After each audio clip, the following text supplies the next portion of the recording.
नानी बारी वफाकी वजीर मोहम्मद औरंगजेब जो चमड़ाहे तालमी सतह ते सरकारी कर्जदारी की बुलंद तरीन सतह ते आके मोहम्मद औरंगजेब जो चमड़ो तो पाकिस्तान मौशी इस्तकाम जी बहाली तरफ पा मायना अग भराई कई आके संदस चमड़ो तो पाकिस्तान जो परडही कर्ज GDP जी शरह मुस्तकिम रहो। संदस चमड़ो पाकिस्तान जो टैक्स 2 GDP वधी तकरीबन 12 सैकड़ों ताईं पहुंची वियो आहे। अवां खे ख़बर ॾियूं पिया नानी बारी वफाकी वजीर मोहम्मद औरंगजेब जो चमड़ाहे आलमी सतह ते सरकारी कर्जदारी की बुलंद तरीन सतह ते आहे।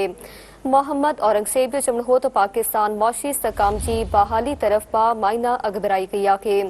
संदस चमड़ो पाकिस्तान जो परडही कर्ज GDP जी शरह मुस्तकिम रहो। संदस चमड़ो पाकिस्तान जो टैक्स 2 GDP वधी तकरीबन 12 सैकड़ों ताईं पहुंची वियो आहे।